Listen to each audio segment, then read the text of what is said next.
Part 21. Terror Broadcast. Author, Chunji Dixiaolong. Chapter 207. The figure pressed the switch, and a layer of pink light shone. Subai knew clearly that this was a lamp deliberately installed by Ying to create this atmosphere. Fortunately, it was finally able to make the man's appearance fully revealed. He is a black man who speaks fluent Chinese. However, judging from his dressing habits and Shanghainese accent, he should not be the kind of black man who loves Chinese culture and deliberately learns Chinese. But local. Black man.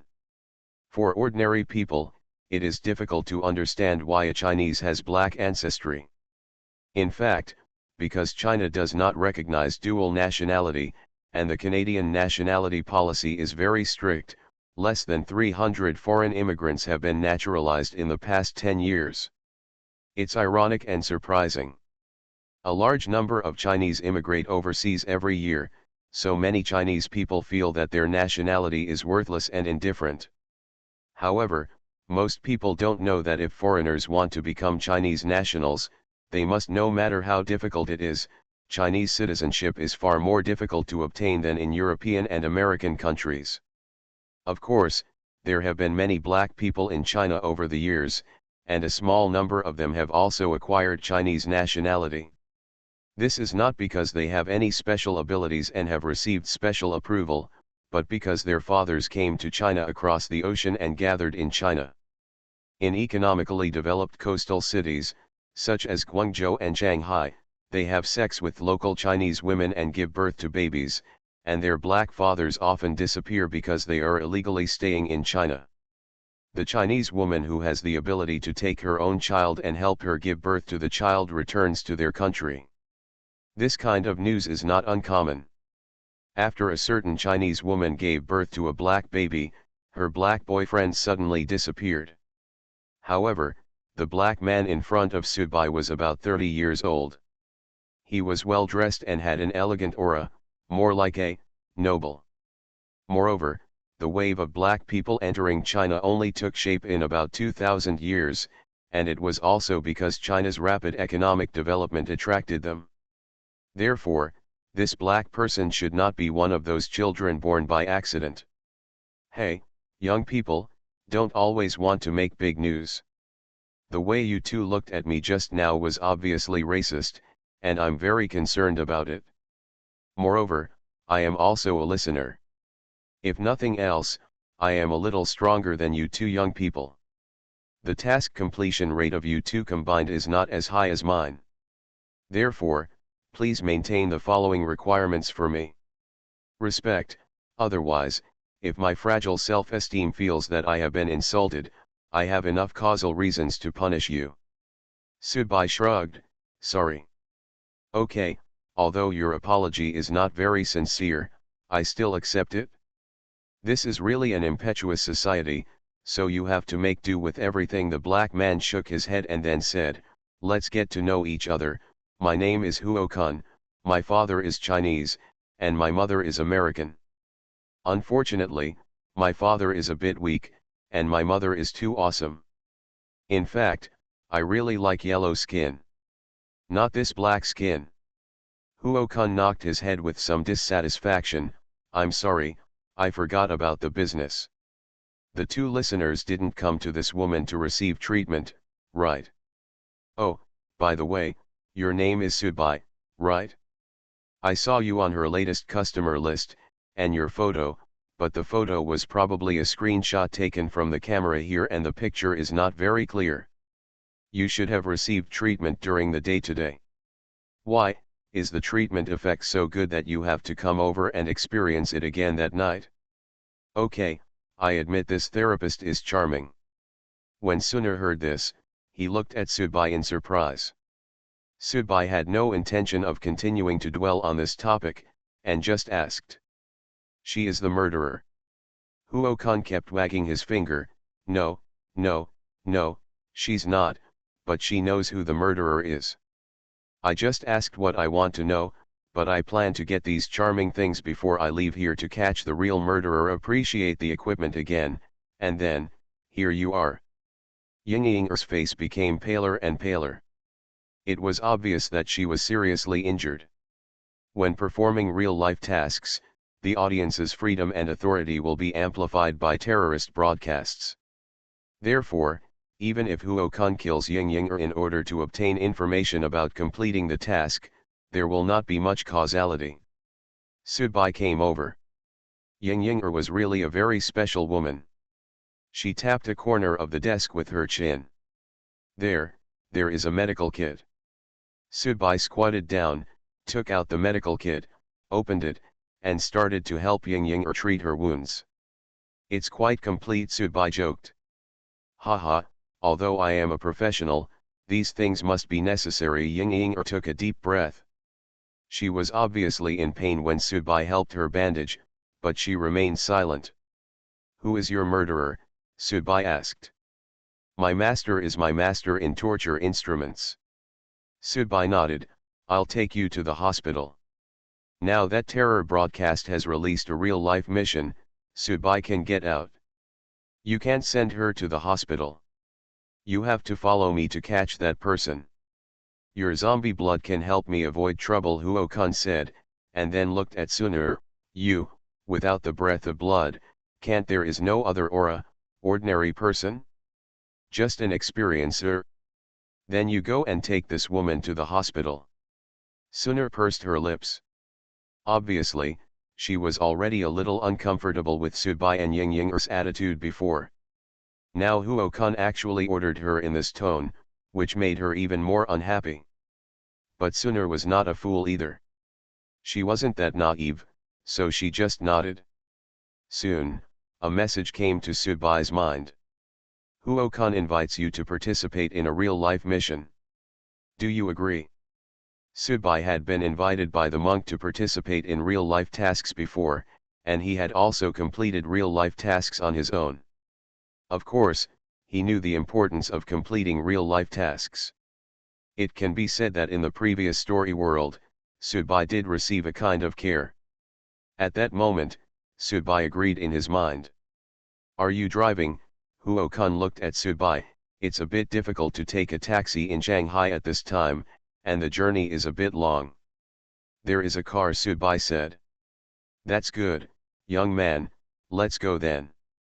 Huo Kun waved his hand, and all the children's ghost babies on the wall disappeared. The two people got off the elevator and got into the car. Subai started the car and asked, where is the location? Huo Kun handed his cell phone to Subai, which happened to be a map software. Subai nodded and indicated that he knew the location. It was a science and technology park, a bit out of the way, but not too far away.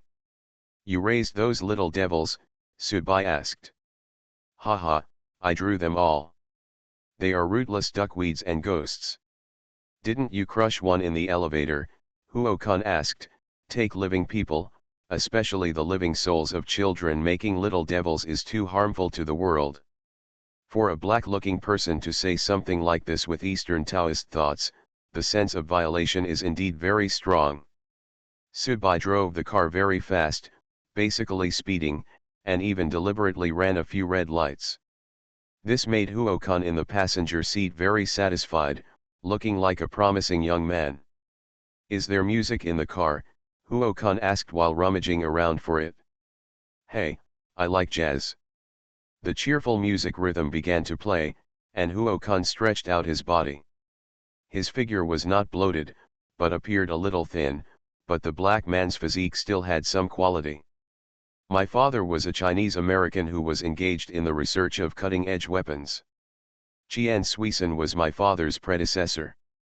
Later, with the help of some people in China, he also returned to China and brought my mother back with him. I am their son after returning to China. When I was a child, it was actually pretty good. People were just curious about me. But now that there are more and more black people in China over the years, I can clearly feel that the racial discrimination against black people in the country has become more and more intense. Subai looked ahead and responded, so when many people in our country used to laugh at Americans for not paying attention to human rights and discriminating against black people, it was actually just because it didn't happen to us. Now we feel the same way. Yes, Huo-kun sighed, most black people are lazy, not enterprising, and greedy for enjoyment. They come to China just because of the continuation of the second American dream, thinking that they can get what they want after coming to China. A more comfortable life comes only because of this. Of course, it is also because some women in our country do not love themselves too much. In a cultural circle like China, a divorced woman with a child can already be well tolerated by society, but if the child is a black child, it is estimated that not much will be done. People can endure it. It's a great job, Subai joked. Huo-kun immediately shook his legs and said, "Thank you for the compliment." Then, Huo-kun let out a low growl in his throat, "When this real task is completed, I will prepare to undergo surgery to bleach my skin. I didn't go before because I was afraid of affecting my status in the story world, but now that I have a realistic mission to base myself on, it doesn't matter much."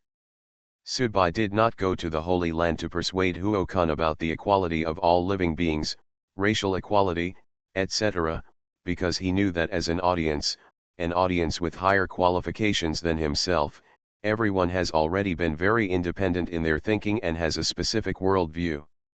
Kind of. On the contrary, Subai specifically turned his head to look at Huo-kun's facial features and said with a smile, "Your father still works very hard.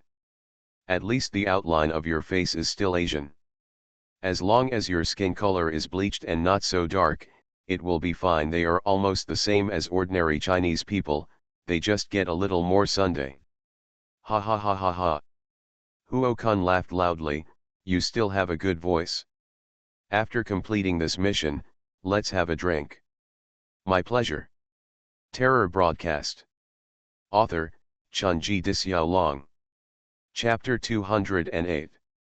Subai drove the car into a science and technology park. There were many and complex companies settled in it. After Huo-kun signaled Subai to park at a certain place, the two of them walked out and walked straight into an office building. It looked like Huo-kun is confident. According to Subai's judgment, Huo-kun should also be a metaphysics type enhancement, but it gives people a ghostly feeling. It should be an enhancement that is the opposite of Fatty's Taoist enhancement, and he practices ghost-related spells. A bit similar to the Japanese onmyoji, perhaps because traditional Chinese culture does not pay much attention to or despise this kind of metaphysical existence that is labeled as alien. Taoist priests and monks are more like ordinary people. Well known.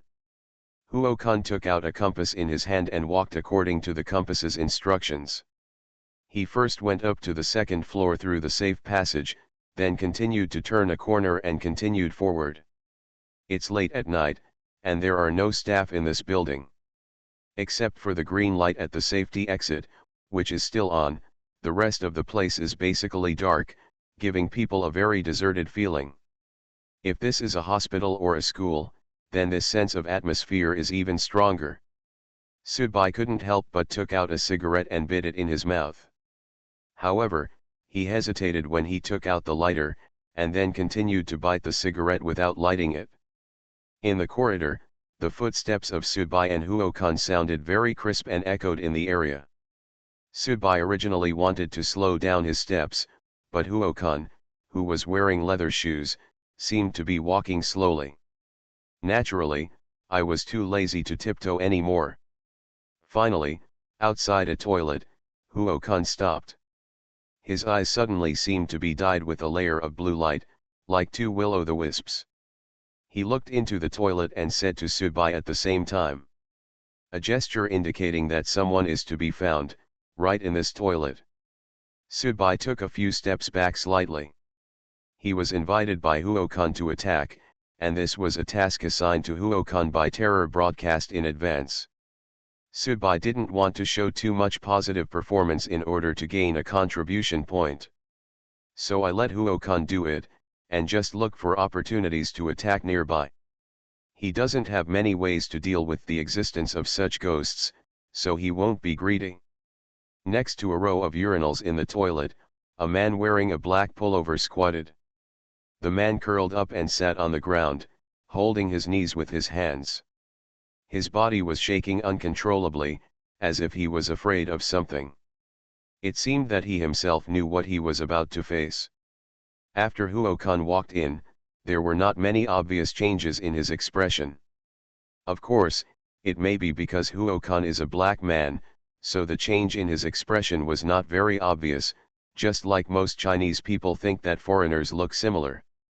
Subai stood at the door of the toilet. Is that trembling guy the murderer?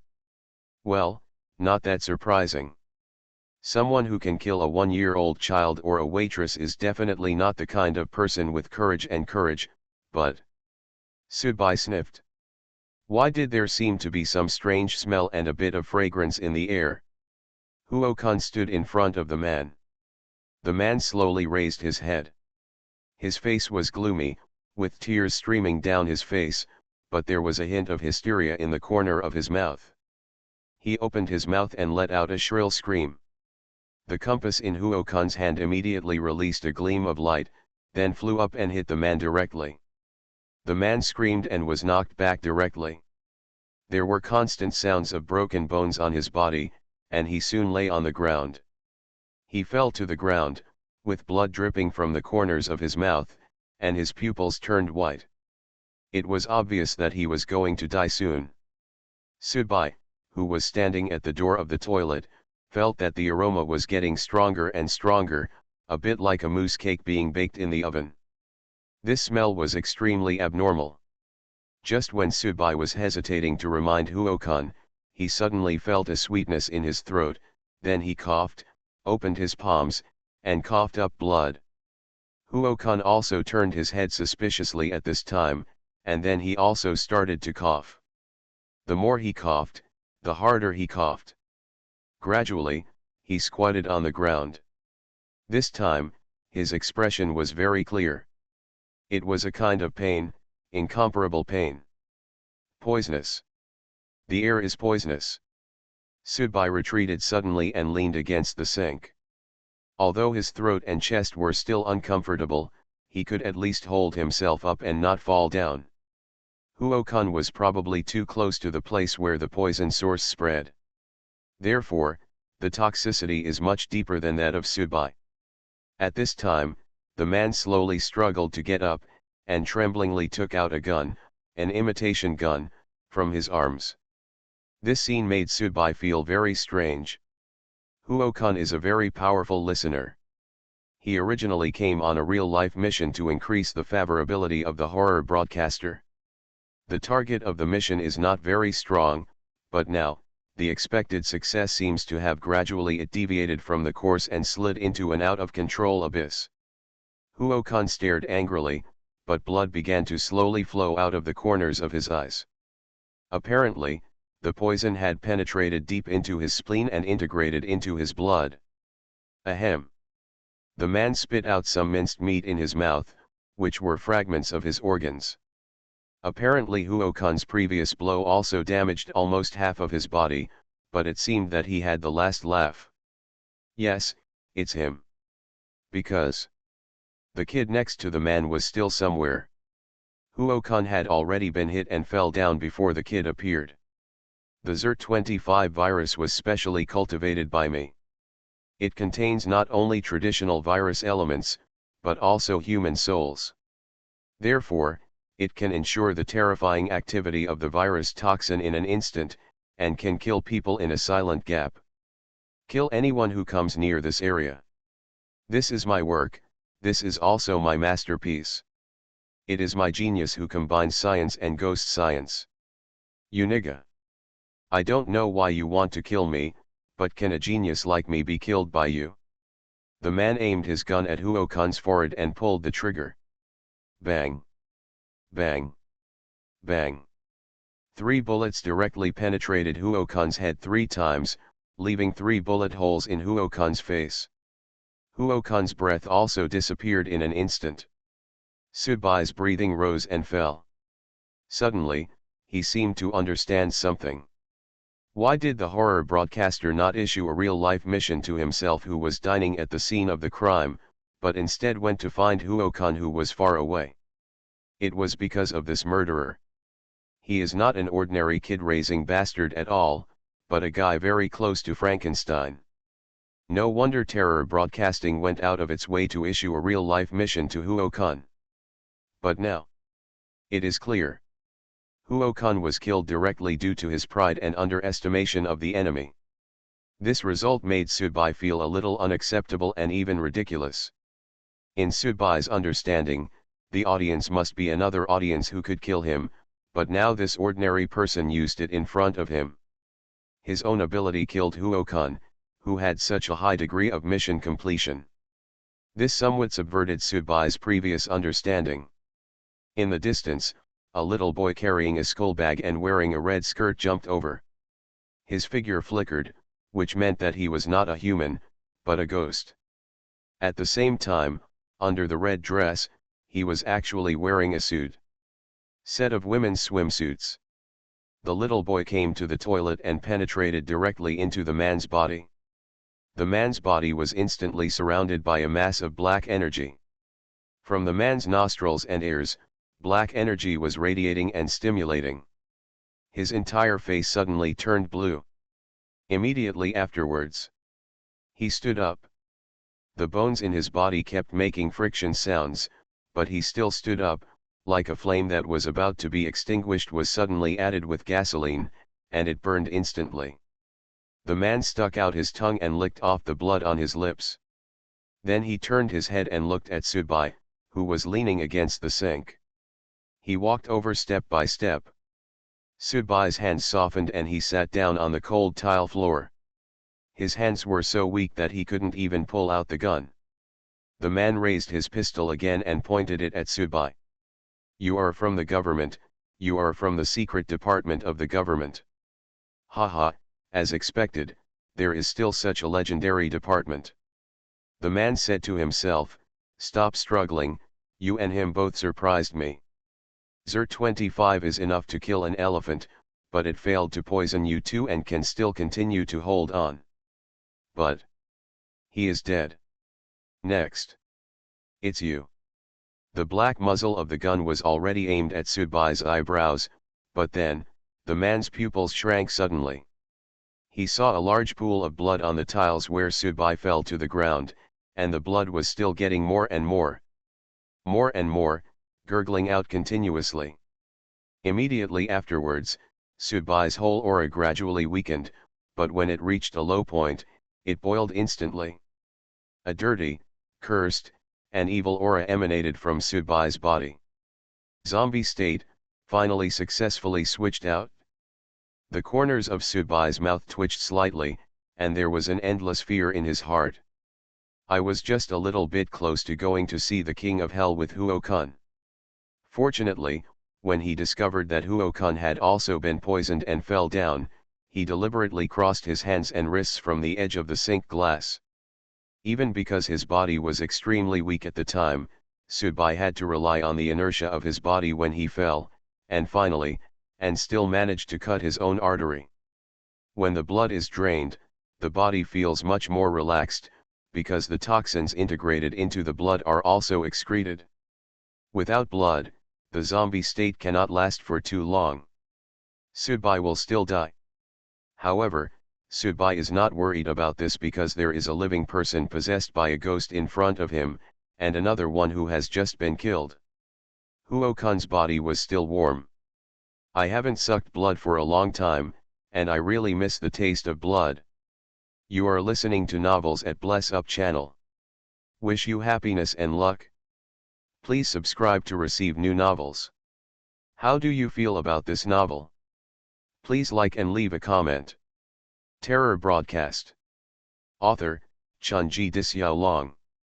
Chapter 209. Many times, some impossible things become possible. For example, Huo-kun was killed by someone who was not an audience, or Subai used extreme methods like bloodletting to detoxify. Just like when Subai relied on 2 Hellfire shotguns and a large reserve of bullets, he killed an audience member who was much stronger than himself. The distinction between strong and weak is still very obvious among the audience, but when it comes to real fighting, it is not just a comparison of strength and weakness on paper. Otherwise, every time the audience meets together, they will use a table to compare their own strengthening levels and equipment. You can directly determine the outcome without having to fight. Huokan's death was extremely unexpected. If this incident could be turned back and repeated 10 times, Huokan probably wouldn't have been caught. But there are no ifs in this world. If you die, you are dead. In the toilet, Subai, who smelled evil and dirty, looked at the man in front of him with calm eyes. The man's breathing began to become less steady than before. For such people who call themselves geniuses, they are more accustomed to it. Yu puts everything into his own design and planning. Subai's withered arm stretched out, and the hand wrapped with almost only a layer of wrinkled skin pinched the man's neck. Boom! Boom! Boom! The man fired, but when the bullet hit Subai's chest, sparks burst out and were directly bounced away. Subai's body only shook slightly for a few times, but there was really not much damage, because in the zombie state, Subai's physical defense ability is very strong. Although Subai has 2 bloodline states, at this stage, the zombie state completely surpasses the vampire state. The gun lost its effect, and the man planned to fight hand to hand, but fighting a zombie, even if you are possessed by a ghost, still seems a bit childish and ridiculous. Of course, the result is very clear. The man was possessed by a ghost and just forcibly integrated his severely injured body. In fact, there was only a frame that could barely move. Facing Subai now, unless he uses poison again, the result has long been doomed. Of course, even if he uses poison again now, Subai's poison resistance in the zombie state is not comparable to that of his normal self before. It's just that Subai it is impossible for him to remain in a zombie state all the time. You cannot. The man was picked up by Subai's neck and lifted up. At this time, Subai had clearly noticed that the power of his zombie state was steadily dissipating. Normally, this state could not be sustained for too long, and Subai had just drained all the blood in his body. 8. It is the time of weakness, so the time to maintain the zombie state is shorter. Fortunately, Subai likes to do things neatly and doesn't like to be sloppy. Snapped. The man's head was directly hit by Subai against the glass wall. There was a crisp sound and cracks appeared on the glass wall. At the same time, the man's head was bleeding profusely. Snapped. This is the second hard fall. When Subai was about to fall hard for the 3rd time, a ball of black energy separated from the man's body, and the kid wearing a red skirt and women's swimsuit was separated. Snapped. The 3rd time he fell hard, the man's neck was broken, and his whole body was completely limp on the ground, like a puddle of mud. Subai's foot stepped on him, and a feeling of hunger and emptiness came from his body. After his body shook for a while, the zombie state was lifted, and he staggered to his knees on the ground. Subai, who has returned to an ordinary person, now has wrinkled skin, like a twilight old man, and exudes an aura of death. This time, it is no longer a threat to others, but because he himself is about to die. He needed blood, really needed blood. Subai's eyes fell on Huokan. He liked the blood of the strong better and the effect was better. However, when Subai was about to crawl towards Huokan, he suddenly thought of one thing, that was Huokan's blood. Kun was also poisoned. The poison in his blood was much more severe than Subai's before. Suddenly, a bitter smile appeared on Subai's face. Huokan's blood had nothing to do with him. It really is. Such a pity. The next moment, Subai lowered his head and looked at the body of the man next to him. Although his whole body was twisted and deformed by Subai's heavy fall, his blood should be non-toxic, or he had taken it before. He had taken the antidote, otherwise it would have been impossible for him to survive even though Huokan had fallen to the ground with his ordinary physical condition. Putting his hands on the man's shoulders, Subai slowly lowered his head, 2 fangs exposed from his mouth. However, just when Subai was about to pierce his fangs into the opponent's body to suck the blood that he urgently needed. The boy in the red skirt came to Subai quietly. His hands buttoned it around Subai's neck. Subai only felt a force coming from behind him, and then his whole body was dragged backwards. His neck seemed to be strangled, and he couldn't breathe at all. The physical weakness and pain coupled with the feeling of suffocation at this time. Subai suddenly thought of everything he had received in Ying Ying's office during the day. At this time, sexual suffocation. Cold tile floor. The shriveled and lifeless body. Wrinkled skin. The bruises on my neck are getting tighter and heavier. The kid's constant sneers. At this time, Subai was completely reduced to a supporting role. At this time, on this ground, in this real world, he actually experienced a kind of despair similar to that in the mission world. The weakness of his body meant that Subai could no longer fight back and could only bear it passively. Even if he was not strangled to death, as long as he could not replenish blood within 3 to 5 minutes, he would still die. He clenched his fists, but loosened them weakly. The little boy's laughter constantly stimulated Subai's eardrums and nerves, just like the sad music played at a funeral, giving people panic and uneasiness. The Hellfire shotgun is Subai's most reliable weapon, but this time, it is difficult to use it at all. Perhaps, only at this moment can Subai clearly realize that even if he has an enviable weapon, his own if the strength has to be continuously strengthened and improved to match the corresponding level, it will be difficult to really rely on weapons to survive all the way. His chest was burning due to suffocation, Subai's consciousness had begun to feel dizzy, and the effect of sexual suffocation had gradually appeared. Subai's consciousness gradually became blurry, but this boy in red was not Ying Ying. Ying Ying was a professional. She knew how to defend at the last moment and would not let her customers really die, but this boy in red was not Ying Ying. The boy really wanted his own life. Confused. Emptiness. Lonely. All kinds of negative emotions began to fill Subai's heart. Huo-kun died in a very aggrieved way. He died inexplicably without using his abilities at all. It seemed that he was going to follow him. Just when Subai's consciousness was about to completely fade away, he suddenly felt his neck loosen. Ah! Fresh air immediately poured into his lungs. Subai breathed in the air greedily, and at the same time, he threw himself on the body of the man in front of him, biting through the opponent's flesh like a mad dog, almost like a hungry tiger pounces on food.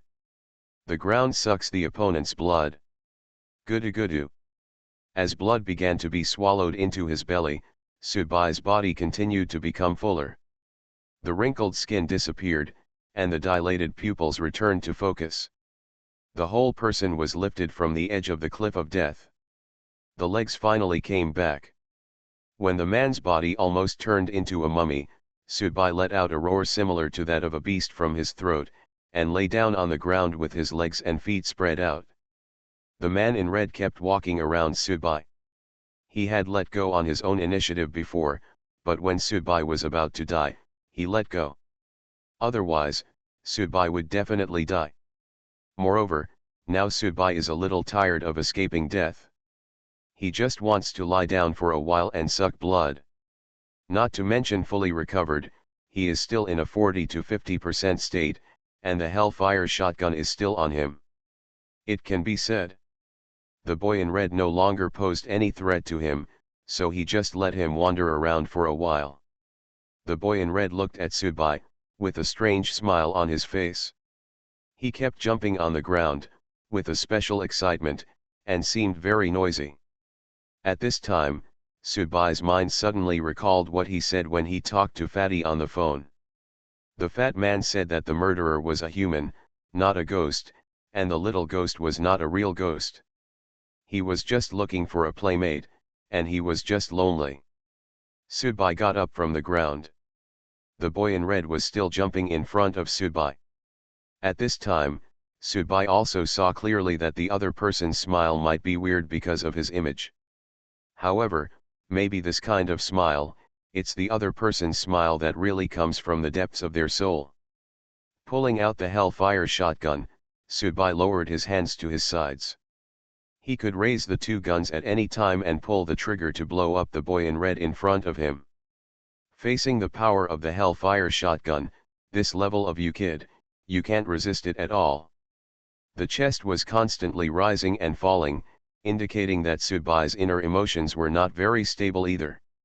Seeing the boy in red jumping around and doing various movements in front of him, Subai couldn't help but think of that nursery rhyme soundtrack. Search and search for friends, find a good friend, salute and shake hands, you are my good friend. Maybe he was really just lonely and wanted to find a playmate. And he felt. Sexual asphyxiation is the most wonderful enjoyment in the world. So he was willing to take Subai to taste it. It's kind of sharing among good friends.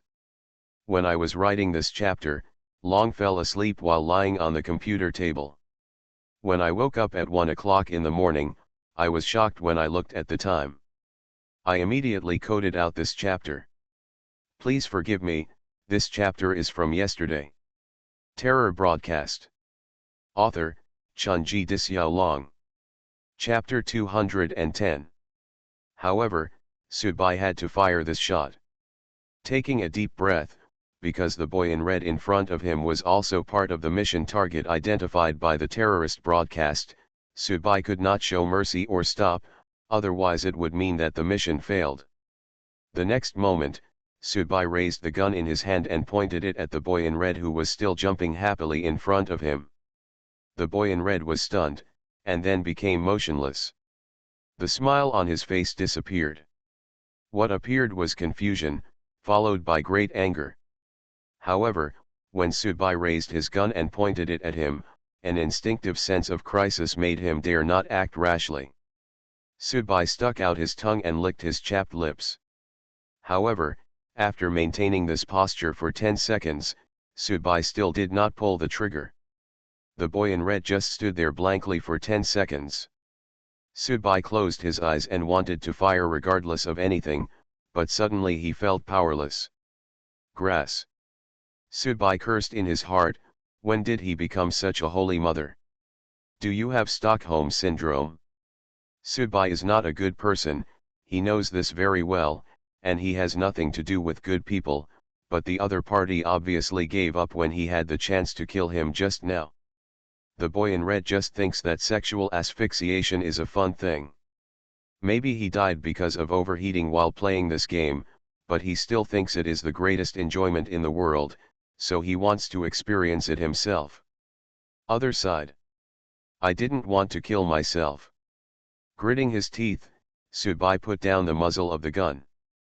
Then seeing the boy in red still standing in front of him, he immediately cursed. Roll. Only then did the boy in red float out of the toilet in panic and fled. Subai put the two guns on the sink, turned on the faucet, picked up the water and sprinkled it on his face. However, he still felt that it was not enough, so he simply took off his clothes and found a rubber hose in the toilet for cleaning. The words were put on the dragon head, and then here, in the company of two corpses, I took a shower. About half an hour later, Subai, who was all wet, walked out of the building in his pants, with his shirt hanging down on his shoulders. Subai did not deal with Huo-kun's body or that man's body. Since it was a real mission, Terror Broadcasting would be responsible for the aftermath. After getting into his car, Subai started the car. Letting the boy in red leave was indeed a major shortcoming of this real-life mission, but Subai didn't think he would suffer much punishment and dissatisfaction from the horror broadcast. After all, there were ghosts like the boy in red in this world. There are still quite a few on it. I guess the one that Terror Broadcast really wants to clean up is the man who can actually combine viruses and metaphysics. Subai has killed him, which can be regarded as the main body that has solved Terror Broadcast's real-life mission. Partially, he just deliberately let go of the boy in red. The mission can only be regarded as more than half completed. It is a bit impossible to get care from the horror broadcaster in the next story world, but at least he will not say that he is deliberately making things difficult for himself. Forget it, I'm just a soy sauce person anyway. Subai knew better. Compared with Huokun, who had turned into a cold corpse in the toilet, he was much better now. After driving away from the Science and Technology Park, Subai was in no hurry to go back. At this time, the sky was already getting a little brighter. At 5 o'clock in the morning, it was considered the official start of a new day. Subai picked up his mobile phone and called Sunur. Sunur over there quickly answered the call. Apparently, haven't slept till now. Subai, are you okay? This was the concern from Sunur. It's okay. The mission is almost completed. Where are you now? Subai asked. I'm at Epworth Hospital. Is she there too? Subai asked. Sunur naturally understood who Subai was referring to, and after a moment of silence for 2 seconds, she replied, here, she just had a minor operation, and the problem is not serious. She is currently undergoing infusion. I am in her ward. Well, I'm going to buy some breakfast and come over. Good. After hanging up the phone, about half an hour later, Subai came to the inpatient department with 2 bags of breakfast. After finding the ward, Subai opened the door. Ying was lying on the hospital bed. Although she was wearing a patient uniform, she still looked graceful when she looked up, but Sunur looked a little tired after not resting all night. Subai took out the breakfast and Sunur came over to help. At this time, Ying also woke up. She saw Subai coming and smiled at Subai. Thank you. I'll call you the hospitalization fee later. Eat something first. I'll hire a caregiver for you later, and then we'll leave, Subai said. Okay, I'm sorry to bother you all this time. Subai held a glass of soy milk and stood by the window. Subai didn't like the smell in the ward, but the air by the window was fresher. Is he dead? Ying suddenly asked at this time. Subai nodded. There was nothing on Ying's face. Seeing that Subai admitted it, she stopped saying anything and ate breakfast quietly. When Sunur threw the rest of breakfast into the trash can and threw it away, Subai was already waiting at the door of the ward. Why, don't you go talk to your little girlfriend more? Sunur said to Subai with a bit of teasing. Subai rolled his eyes at Sunur and shook his car key. I'll take you back. No, a car will pick me up. Okay, then I'll go back and see the child first. Subai turned around and walked down the stairs. Sunur put the trash can back into the ward and said to Ying, the nurse will be here soon. I'll be leaving soon. Do you like him? Ying suddenly asked this question at this time. This is not something you are qualified to ask. You should have a good rest. Sunur put his hands in his clothes bag and walked out of the ward. Subai here has already driven out of the hospital and went directly to his home. Now, the reminder of the next story world has not come, which means that he should still have a short period of time to relax. Of course, sometimes horror broadcasts allow you to enter the story world. There will be no notification. For example, last time, I went in directly while sleeping on the bed. Of course, that time was also because the horror broadcast was suspended for 3 months, so even if there was no advance notification, most listeners knew it. The car just drove back to his community and stopped in front of his house. Before Subai got out of the car, he saw a black cat standing on the balcony of the 2nd floor through the car window. It was naturally auspicious. The sun came out in the west today, and he actually went out to greet me. Subai felt a little strange. With Ji Xiang's aloof temperament, apart from being attentive and considerate to the little guy, he probably wouldn't take the initiative to get close to anyone except Li Ji. The next scene indeed confirmed this. Jixiang came out at this time, indeed not to welcome Subai home. Instead, he jumped down and ran directly behind Subai. A cat meow came from Jixiang.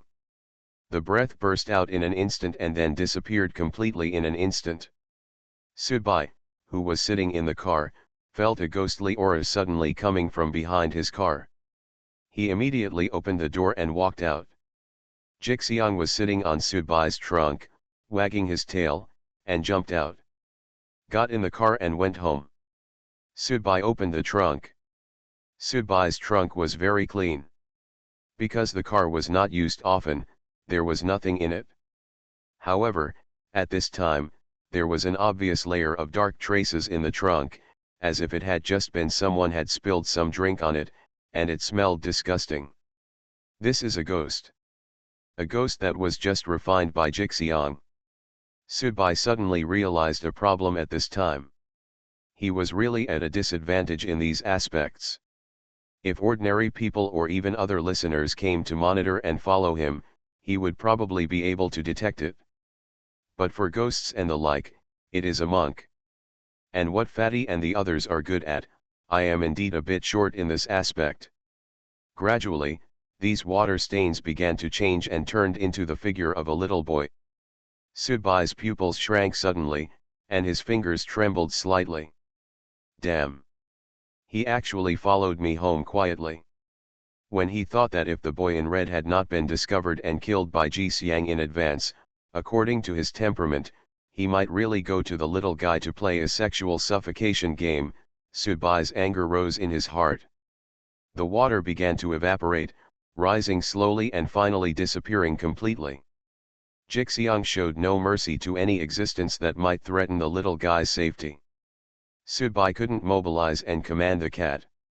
It seemed that he could only see if he could ask Jixiang to do something through the little guy when he got older.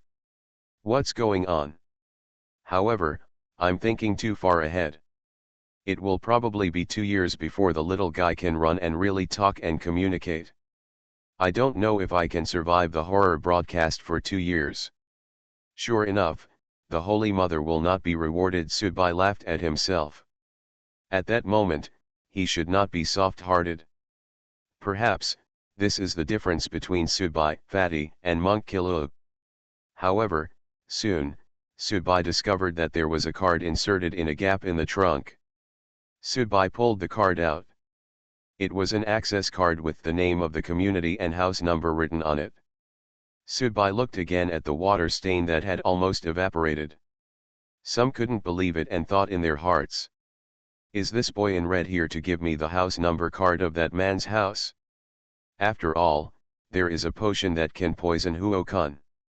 Needless to say, there must be some good things in that man's nest. Sudbai's mind pictured the boy in red jumping around in front of him. Suddenly I felt all this. Somewhat ironic. Terror Broadcast. Author, Chunji Dixiaolong. Chapter 211. Sudbai specially called someone to bring 2 candlesticks and some paper money. He had rice wine at home, so there was no need to buy it.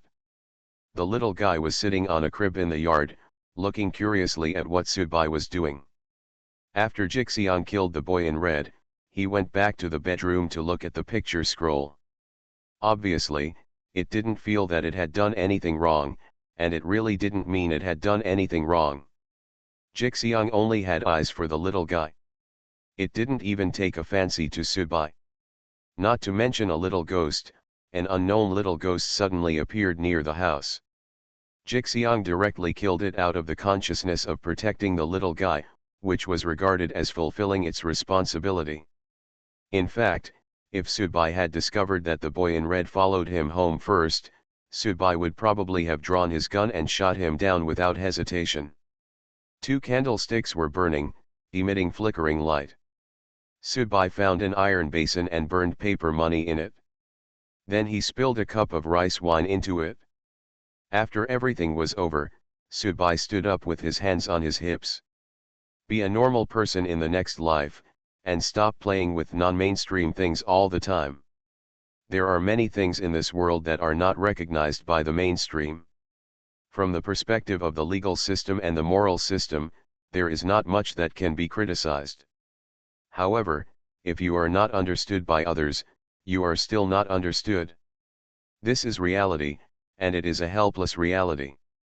During those days in Josegu, Subai had chatted with monk Kilu and Gyatso several times.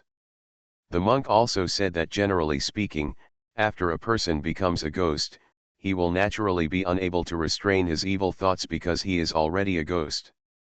Now that you are dead, the shackles that restricted you during your lifetime have disappeared. Instead, you will become more and more extreme and evil.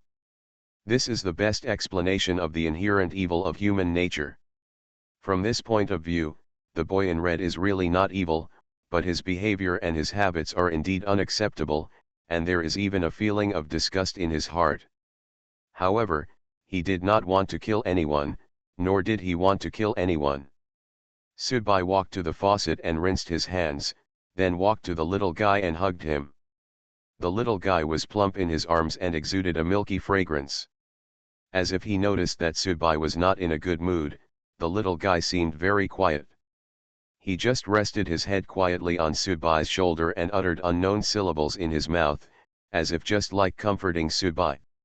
Subai patted the little guy's buttocks and said, "Be good, your dad is not that fragile. He is just asking for peace of mind. In the final analysis, your dad is still a little sorry for him." After saying that, Subai carried the little guy into the house. Subai cooked dinner in person and made several light side dishes. The little guy likes the egg custard made by Subai very much. He likes to mix the egg custard with rice. The little guy doesn't know how to use chopsticks yet. He can make it by himself when eating chicken legs or drinking milk, but he can't let it go. He sticks his butt out and grabs the food at the dinner table. Subai took a spoon and fed the little guy one bite at a time. The little guy was so happy that he opened his mouth wide and took a bite every time. Then he clapped his hands and shook his calves with excitement. As usual, Jixiang is not interested in human food. Subai is used to this. This cat should have reached a certain level and is completely inebriate. It can rely on absorbing the so-called spiritual energy of heaven and earth for transformation, and no longer needs to rely on food to transform into the need to survive. Putting the little guy in the bathtub, Subai started to fill the water. Just when Subai was about to help the little guy take a bath, Jixiang came in with a bath towel in his mouth, jumped directly to the edge of the bathtub and started squeezing out shower gel and shampoo. Obviously meant to let Subai roll as far as he could, so that he could rest assured that he would help the little guy take a bath. Subai was also happy to have some free time. He left the bathroom and came to the living room. He made himself a pot of tea. Before he could taste it, his cell phone rang. The caller notification showed that it was actually a fat man. The matter is over, and everyone who deserves to die or not is dead. Why is this fat man calling me now? Hello, Subai answered the phone. Subai, is Huo-kun dead? The fat man got straight to the point, and his tone seemed very excited. Like you, he also called me to discuss similar things after you called me, and I know he also lives in Shanghai. Obviously, Fatty found some clues that connected Huo-kun and Subai. In fact, Fatty's insight is really amazing, otherwise he wouldn't have so many opportunities to help some powerful people do that kind of errands. Of course, Fatty himself did not forget to make enough food and clothing by himself and find good things for himself. For example, Subai's bronze box was still with Fatty. Subai didn't know if Fatty had cracked the secret of opening the bronze box. Well, he's dead. Subai sank into the sofa. At this time, a feeling of sleepiness came over him. He didn't sleep at all last night, so he did look a little tired at this time. It really surprises me. Huo-kun, a nigger, actually died while doing a real-life mission.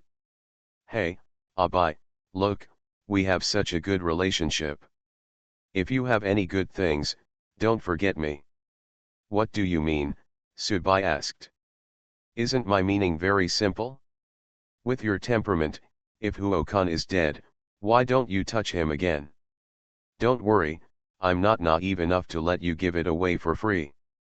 I'll exchange it with you for other things. Hearing this, Subai understood what Fatty meant. Fatty must have been spying on something about Huo-kun for a long time.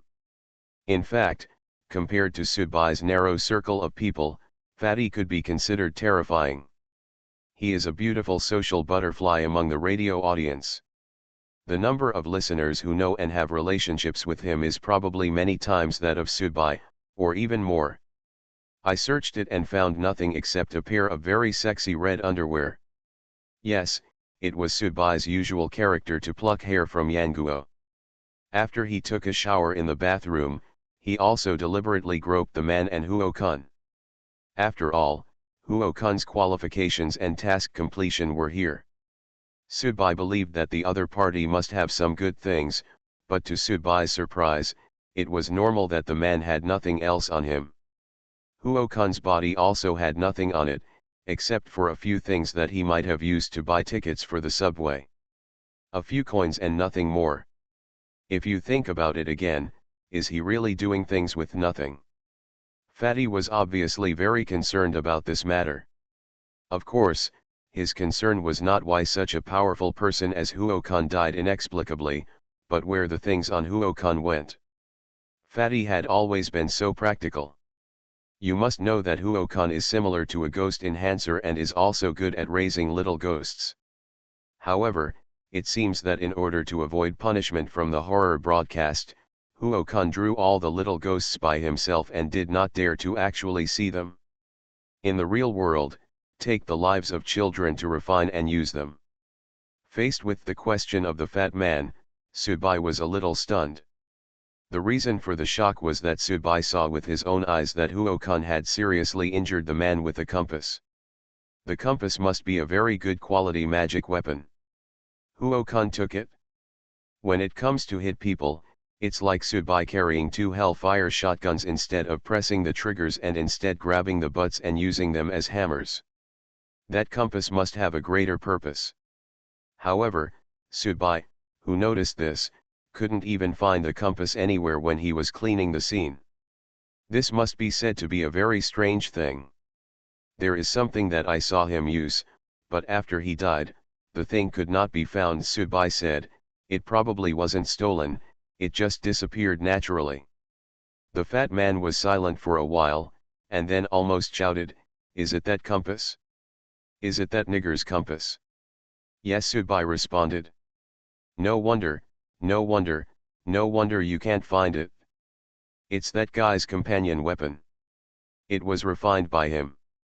Sudbai, you are a bit special. Maybe you haven't reached that level yet, so you don't know what companion weapon is yet. The weapon, to put it simply, is a golden cudgel similar to that of Sun Wukong, which you can put in your ears when not in use. Sudbai also saw a whip appearing in Chen Yuxin's hand when she was dueling with him. It seems that when the audience reaches a certain level, they do have the ability to fuse the weapon with themselves. Of course, there must be many restrictions. You mean, that compass is still inside Huo-kun's body? Yes, we need to use a special method to force the compass out. It recognizes its owner. Even if the owner is dead, it will still choose to stay with the owner. This is a companion weapon.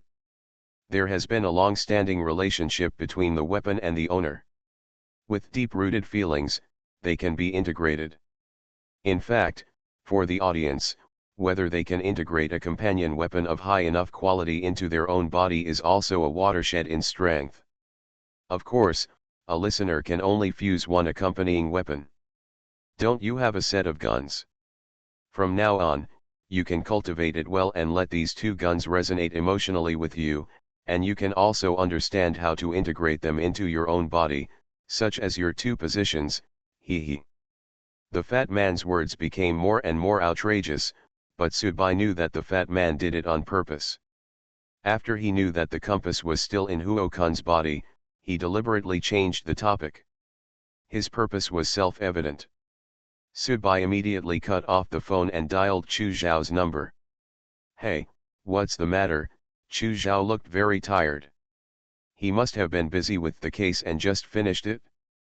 The body of a black man with Chinese nationality, where is he now? This mark is very obvious, even as conspicuous as possible. In addition, Subai believed that Huo Kun's body would probably be disposed of with a common cause of death such as a heart attack, so he looked for it. Chu Zhao asked. Just judging from Chu Zhao's reaction, it seems that Suner didn't tell Chu Zhao what happened to her and Subai after she left. Chu Zhao was still busy solving cases in the criminal police team. Why do you care about this? I'll check it out for you. About 3 minutes later, another voice came from Chu Zhao's side. Is that the black man who committed suicide by taking poison? His case broke out this morning. However, the case was quickly closed. He couldn't stand the pressure and social discrimination due to his skin color, so he committed suicide by taking poison. His parents had already passed away, so the body had been sent to the funeral parlor by the police station for cremation. Hey, this efficiency is amazing. It's really fast. Chu Zhao obviously also felt very strange. When did the efficiency of the bureau become so terrifying? Funeral parlor? Cremated. Subai's breathing suddenly became rapid, and he immediately asked, which funeral home? You are listening to Novels at Bless Up channel. Wish you happiness and luck. Please subscribe to receive new novels. How do you feel about this novel? Please like and leave a comment. Terror Broadcast. Author, Chunji Dixiaolong. Chapter 212. Subai put on a new windbreaker, took the car key and walked directly to the garage, got into his car and drove out. If Huo Kun's body was cremated in the end or someone else got there first, then Subai by himself really became a joke. A baby took off his clothes and lay in front of him, but he actually took a shower, shook his head and left. The car was traveling very fast, and the wind ruffled Subai's bangs. Subai put one hand on the steering wheel and covered his mouth with the other. At this time, he even wanted to laugh. This is the consequence of being ignorant. It can be regarded as Subai's own fault. However, in fact, he can't blame others, nor himself. After all, since Subai obtained the ruined vampire blood and merged it with the zombie blood, his own bloodline has undergone extremely twisted mutations. A person has two bloodlines, which makes it impossible for him to continue to accumulate story points and redeem them from WeChat stores. In addition, due to Subai's personality, his social network in the audience circle is really narrow. Therefore, it was reasonable for Subai not to know about the companion weapon. However, Subai was still a little skeptical about Fatty's statement that the ability to integrate the weapon into his body was a factor of strength among the audience. Domestic funeral parlors are basically public welfare places managed by the government. The funeral parlor itself includes a place for corpse processing, including freezing, makeup, dressing, etc., a place for memorial ceremonies, and a place for cremation. It can be handled in one package. Baijuyi once used the phrase "no traffic and few horses" in front of the door to describe the situation of an older brothel woman, but in fact, it can be used to describe the front of the funeral parlor more perfectly. At least, you generally don't have to worry about parking spaces here. It's probably that no one except the staff at the funeral home would be willing to drive here one day.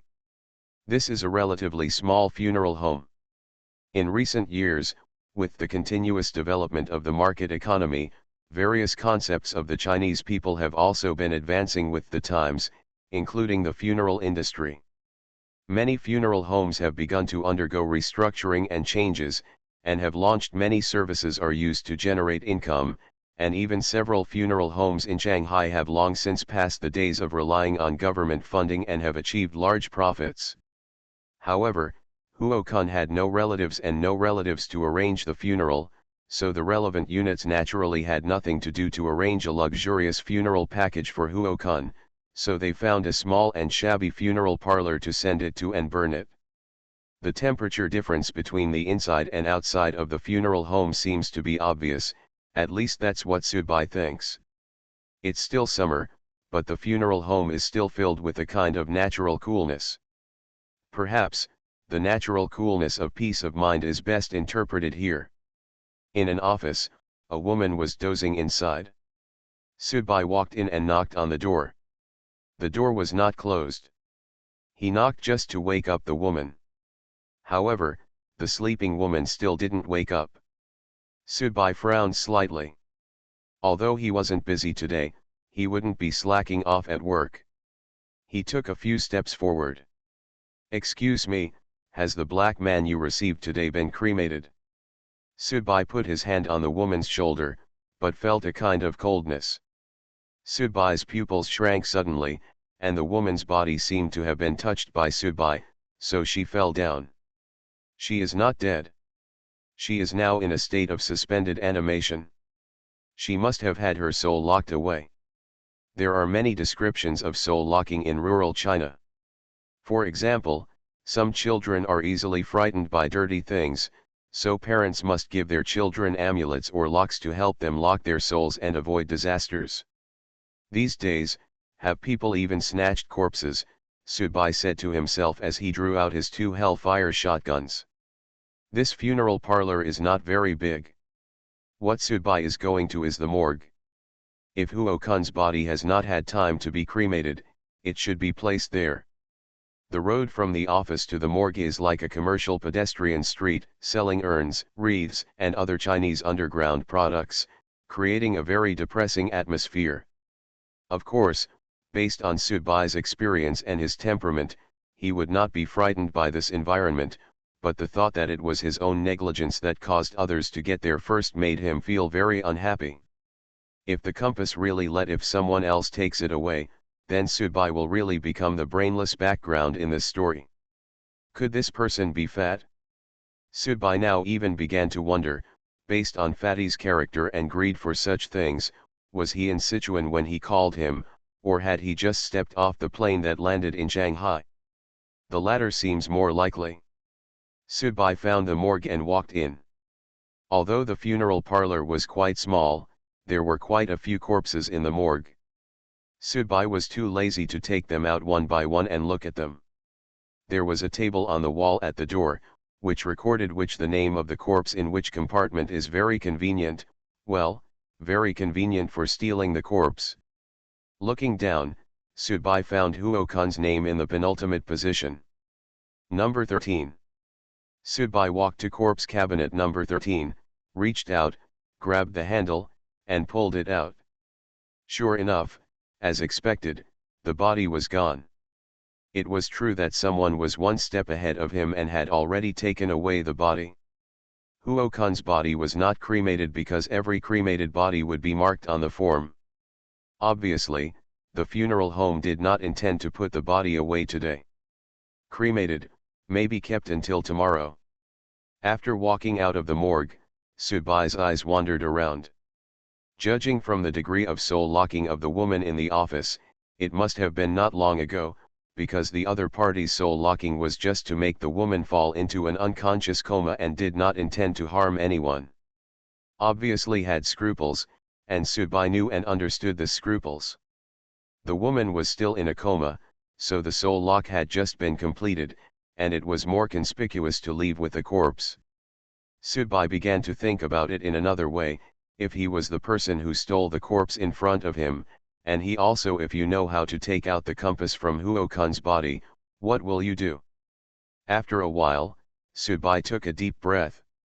I should just find a place in the funeral parlor to take the compass out of the body. There is no need to carry the body around anymore.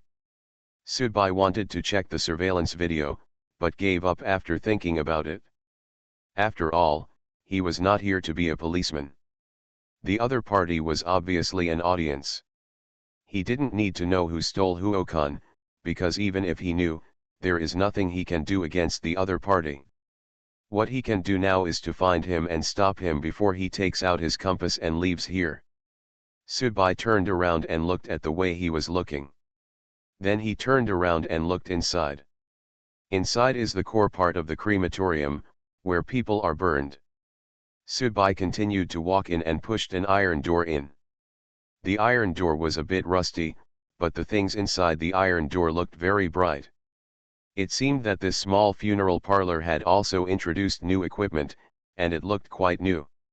Generally, during cremation, you need to spray gasoline and then light a fire. The flame will be very large, so the efficiency will be very high. After the burning is completed, a dedicated person will be responsible for beating it, and then collect some ashes and place them with the relatives of the deceased in the reserved urn. However, there seemed to be no place to hide the corpses. There were a few shrouds on several carts and a few wreaths on the ground, but there were no dead people. Just when Subai thought he was about to gain nothing, he suddenly heard a low gasp. With rhythm. With rhythm. Sticking out his tongue and licking his lips, Subai twisted his neck, with a look of excitement on his face. It looked like he was still here. The Hellfire shotgun has always been held in Subai's hand, exuding a fierce luster. A gun, or weapon, can give people confidence and a sense of security. If the other party is the audience, no, you should be sure that the other party is indeed the audience, so it's unlikely that you'll face each other head-on, but you still need to maintain sufficient deterrence. Subai listened to the sound carefully, because the sound was too quiet. After about 10 seconds, Subai's eyes finally fell on the stove. That machine looks brand new. When the corpse is incinerated, the corpse will be placed on a conveyor belt, then transported into the furnace, and then incinerated. If there is anywhere else where a corpse can be hidden, so that stove can be said to be the only one. Subai slowly approached the stove, and the footsteps kept echoing in the cremation room, with a touch of crispness. At the same time, as Subai continued to get closer, the breathing sound also kept changing. Be clearer. Gradually, Subai heard a suppressed pain from the gasping sound. Pain. Hee. It's getting more and more interesting. Look forward to. The inside of the stove is separated by a black curtain, which seems to be a taboo. The curtain is removed when it is used, but it still needs to be covered on weekdays. Subai walked over and reached out to grab a corner of the curtain. Then open it suddenly. Wow! The curtain was almost torn apart by Subai, and the situation inside was finally fully revealed. A fat guy was lying under the stove, his body shaking constantly, his hands grabbing the steel plates on both sides and struggling constantly. At the same time, his face was covered with sweat, and he looked like he was in agony. He saw Subai. Subai also saw him. Abai, save me, save me. The fat man begged, he was almost speechless. What are you doing? Subai was also stunned immediately. Because of the black skin color, the boiler was also dark, so the skin of Huokun's corpse was well covered inside. At this time, Subai finally saw clearly that a black body was lying on the fat man's body, constantly shaking. Terror broadcast. Author, Chunji Disyao. Chapter 213. This scene is a bit too disgusting. Subai was not surprised that Fatty would appear here, because he was like a hunting dog, with an almost pathological soft spot for good things and treasures. However, this situation greatly exceeded Subai's expectations. Funeral parlor. Cremation room. Incinerator. White fat man. Strong black man. Sensational. Sensational. Sensational. This is really, really eye-catching. Stop looking, save me. The fat man was almost crying, looking helpless, as if he was suffering a terrible punishment. Are you doing this voluntarily? Subai asked with a bit of teasing. Fatty. If it's voluntary, I can't touch him, because I am an audience and he is an audience, Subai added. Audience members cannot fight without reason. He, has, died, Subai took a deep breath, stepped forward and grabbed the fat man's arm.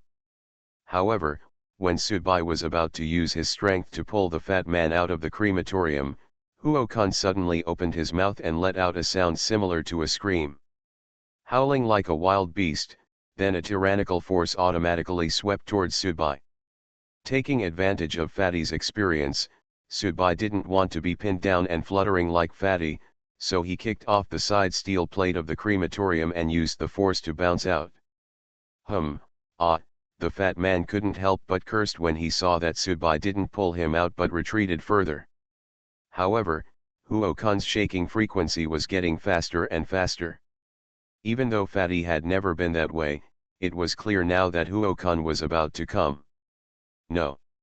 Save me, Abai, I can give you whatever you want, really. I want my bronze box, Subai said. Give. Swear by your Taoist heart. By swearing an oath in the heart of Taoism, for a person who regards Taoist priests as his root of strengthening, it is unlikely that he will break the contract, unless the fat man dares to backfire on himself when he casts spells in the future. I swear by my Taoist heart, Fatty shouted, hurry up, he's about to come. Subai smiled. It was really satisfying to think that this fat man with a dark belly was going to be shot. At the same time, Subai raised the Hellfire shotgun and pulled the trigger directly at the black man lying on the fat man. Through previous contacts, Subai believed that Huo-kun was dead, that is, the guy who was shaking on the fat man's body was not Huo-kun, but a corpse that had the ability to move for some reason. Therefore, he was not right. Shooting by the audience does not count as cannibalism among the audience. Boom. The black man flew out directly and hit Luo hard in the depths of the crematorium. He then rolled out from the other side of the crematorium and fell to the ground. The fat man immediately got up and quickly pulled up his pants. I really didn't look at the almanac when I went out this time. Fatty is going to commit suicide today. Just when the fat man finished speaking, Huo-kun actually stood up again, and then rushed over. On Huo-kun's forehead, there were 3 bullet holes, which were left when he was shot before. At this time, there was a large area of blood and flesh on his chest, but it didn't seem to affect Huo-kun's continued survival, if he could still be called survival in his current state. The Supreme Lord is as urgent as the law, hold on. The fat man held a purple talisman in his hand and said, Abai, give him another shot. Bullets are expensive, Subai said. I'll make it up for you. Boom. Huo-kun was hit again, this time in both legs, and he knelt down. The fat man took this opportunity to step forward and put the purple talisman on Huo-kun's forehead. Huo-kun immediately froze on the spot, kneeling there motionless. Is this a fake corpse? Subai came over and took a closer look. It doesn't look like it. The fat man shook his head. It's not a fake corpse. It's a long story. I'll get the compass out of his body first and then I'll tell you in detail. Is the compass still in his body? Certainly. The fat man affirmed. Wait a minute, I'll set up a small formation. Subai nodded and took a few steps back. Watching the fat man covering his back door with one hand while gritting his teeth and enduring the pain, he continued to arrange a small formation. Suddenly, he felt that the fat man's image suddenly became much taller. Even if a man has just had his back door exploded, he can still fight so tirelessly and persistently for his baby. This kind of spirit is indeed worthy of admiration. Rise. The fat man gave a low drink, and a piece of talisman paper in his hand spontaneously ignited. Then the small flags that had just been laid out were all automatic. Correspondingly, a very clear red mark appeared on the center of Huo-kun's eyebrows. Soon, the red mark appeared. A ray of light was projected on the mark, and a compass appeared on the ground in front of him. Subai immediately started sprinting, and the fat man immediately rushed towards him. However, it seemed that the severe pain from the back door made the fat man's body, which was as light as a swallow, become very slow, and he even fell down from the pain. Apparently the strenuous exercise involved the wound on the back. Now, Subai could easily pick up the compass. Abai, You can't use this thing. The fat man got up with difficulty. It's really useless. I know, but there is always someone else who can use it, so let's exchange it for something. Subai looked at the fat man and said.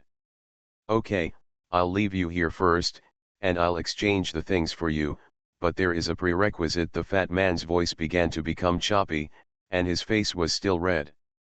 Obviously, even now, the pain from the explosion at the back door is still the same. Obvious. What premise? First, take me to the hospital. What should he do? Subai asked.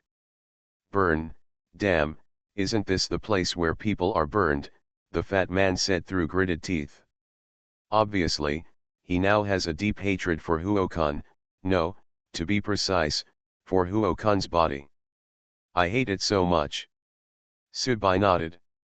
No matter what, Huo-kun was also a highly qualified listener, so let him rest in peace as soon as possible. The use of the incinerator is actually quite simple. Subai put Huo-kun's body on the conveyor belt, then pressed the button next to him and watched Huo-kun being sent into the incinerator. Then the gasoline was sprayed out and ignited. Kun's body immediately sat up. This should be a phenomenon when a normal corpse is incinerated. The stiff corpse suddenly encounters high temperatures after death, which will cause the muscles and bones to deform, causing the corpse to curl up or simply sit up. When he saw Huo-kun's body being incinerated, Subai couldn't help but feel a very sad feeling in his heart. The audience seemed to be more godlike than ordinary people, but in fact, that's it. It is possible to die, just like ordinary people, they will die. After leaving the funeral home and getting into the car, Subai drove, while the fat man left his seat with his buttocks, almost squatting until Subai drove the car into a hospital a quarter of an hour later. Squatting in a car is naturally more strenuous and difficult than squatting on flat ground, because the car is constantly accelerating and decelerating, bringing inertia, but the fat man has to do it, because if he continues to do it, it will be very painful. Pain. Subai drove with a smile on his face, which earned the fat man countless rolls of eyes because Subai was so unconcealed in his gloating. In the car, the fat man also told the whole story intermittently. Subai had made a good analysis before. When the fat man called him, he was already standing outside Pudong Airport and took a taxi. Obviously, he really didn't worry for a minute. However, what Fatty didn't expect was that Huo-kun would be so self-inflicted. Huo-kun's strengthening root is opposite to Fatty's, but it belongs to the same type. Huo-kun also told Subai before that he drew all his little ghosts, and Huo-kun's cultivation methods are also very inhumane. He actually drew out his 7 emotions and 6 desires, and then suppressed them in his body. It seemed that they were still in his body, but in fact they had been stripped out. This was a method of forgetting emotions. Of course, Huo-kun's strength was natural. It cannot reach the level of lychee, or even far worse, but this route and method is already on the right track. However, Huo-kun died. He really died. He died in front of Subai. However, because the main body was dead, the 7 emotions and 6 desires that Huo-kun had previously actively sealed to improve and sharpen his state of mind began to loosen up. When he was carrying Huo-kun's body to the crematorium, preparing to arrange a formation to force the compass out of Huo-kun's body, it happened that the seal of desire was completely loosened and stimulated Huo-kun's body to begin to possess a beast-like appearance. Unconscious instinctive impulses, and the fat man naturally became the object of his vent and satisfaction. In fact, it can be regarded as a much more advanced corpse transformation. This is also the reason why Subai saw the scene when he entered the cremation room. After arriving at the hospital, Subai helped Fatty register and then went to see the anorectal department. The anorectal department is a department that specializes in the treatment of constipation, anal fissures, anal fistulas, anal abscesses, anal stenosis, anal hypertrophy, perianal eczema, mixed hemorrhoids, internal hemorrhoids, and external hemorrhoids. The fat man went in to check with the doctor, and then the doctor wrote out a medicine list and asked him to go to the lobby to pay. Sudbai took the order from Fatty and walked to the hall with Fatty. It's really a mistake this time. It's so unlucky. It was the first time for Fatty to be thrown away like this, before he was mentally prepared. This medicine list is a bit interesting. There is actually a romance. Does the hospital pharmacy even sell this now? Sudbai glanced at the list and said. The fat man didn't understand. He turned his head and looked at Sudbai. What the hell is romance? A brand of lubricant. It seems that the doctor treating you feels sorry for you. Terror broadcast.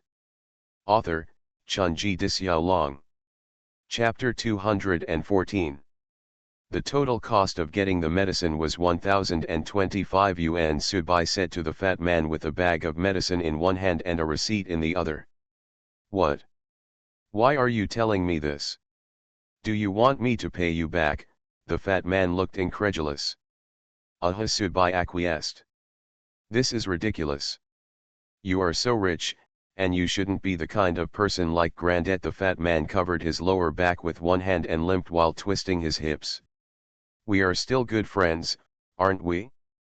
We occasionally stab each other in the back to deepen each other's feelings. I am in the process of donating or transferring all the shares and properties in my name, Sudbai said. I may not have any money left by then, and this matter is already in progress. Are you crazy? The fat man's eyes widened. What are you doing?